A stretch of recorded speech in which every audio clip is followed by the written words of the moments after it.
उसी ने जमीन तथा आसमान के मध्य जो कुछ भी है सर्व की रचना 6 दिन में की है तथा 7वें दिन तख्त पर जा विराजा। उसके सिवा न तुम्हारा कोई अपना है, न सहायक है और न ही कोई खुदा है। उस सर्व शक्तिमान सर्व ब्रह्मांडों के रचनहार सर्व पाप नाशक अल्लाहु अकबर अर्थात अल्लाह कबीर की भक्ति विधि तथा उसके विषय में पूर्ण ज्ञान किसी तत्वदर्शी संत यानी बाखबर संत से पूछो। वही अल्लाह कबीर ने आदरणीय संत गरीबदास जी को बताया था कि गरीब हम ही अलख अल्लाह है, कुतुब गोस और पीर, गरीबदास खालिक धनी हमरा नाम कबीर। साथ ही पुस्तक भाई बाले वाली जन्म साखी के पृष्ठ 198 में साखी मक्के मदीने में काजी रुकन दीन सूरा के प्रश्न का उत्तर देते हुए सिख धर्म के प्रवर्तक श्री गुरु नानक देव जी ने कहा है,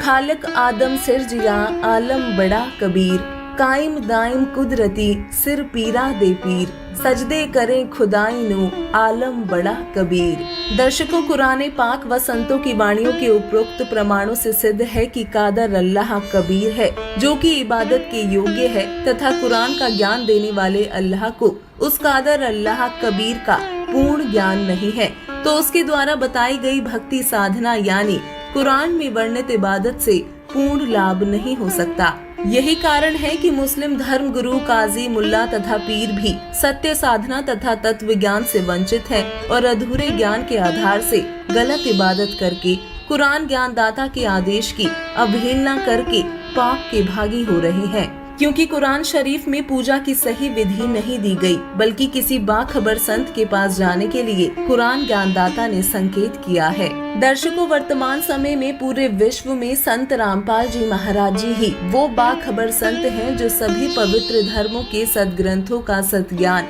दुनिया के सामने रख रहे हैं तथा अल्लाह कबीर की इबादत का सच्चा मार्ग लोगों को बता रहे हैं, जिससे उनके द्वारा बताई गई इबादत से लोगों के जीवन में आने वाले कष्ट समाप्त हो रहे हैं तथा उन्हें अल्लाह से मिलने वाले सर्व सुख प्राप्त हो रहे हैं।